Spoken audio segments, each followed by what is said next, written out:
حضور پاک صلی اللہ علیہ وسلم صدیق اکبر رضی اللہ تعالی عنہ اور عمر فاروق رضی اللہ تعالی عنہ احد پہاڑ پر کھڑے ہیں تینوں حضرات، اور زلزلہ آیا۔ حضور نے کیا فرمایا؟ ٹھہر جا، تیری پیٹھ پر نبی ہیں، تیری پیٹھ پر صدیق ہیں، اور تیری پیٹھ پر شہید ہیں۔ علیک نبی و صدیق و شہید، خبردار تھم جا، تیری پیٹھ پر نبی اور صدیق و شہید ہیں۔ یوں کہ زلزلہ رک گیا۔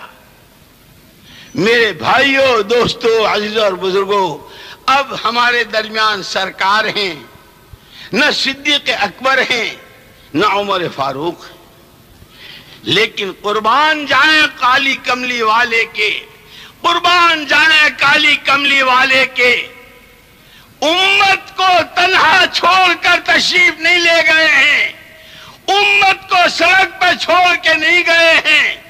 جو کچھ آپ لائے تھے وہ سارا امت کے حوالے کر گئے ہیں۔ کیا مطلب ہے؟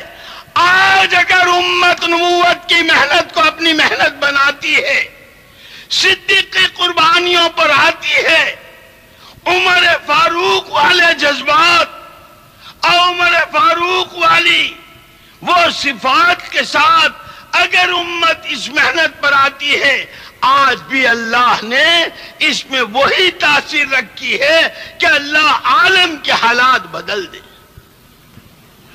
ایک جگہ کا زلزلہ نہیں اور ایک جگہ کا طوفان نہیں۔ ابھی اللہ ہمیں معاف فرمائے، ہم دعوت کی طاقت کو جانتے ہی نہیں، ابھی ہم نے دعوت کو سمجھا کہاں ہے۔ ہم نے حضور کی، حضور پاک صلی اللہ علیہ وسلم والی محنت کو ابھی ہم نے محنت نہیں بنایا ہے۔ ابھی تو اوراد و وظائف کے طور پر کسی کے رشتہ نہیں ہو رہا، جا بیٹا چلے میں چلا جا، اللہ تجھے بہت خوبصورت سی لڑکی دے گا۔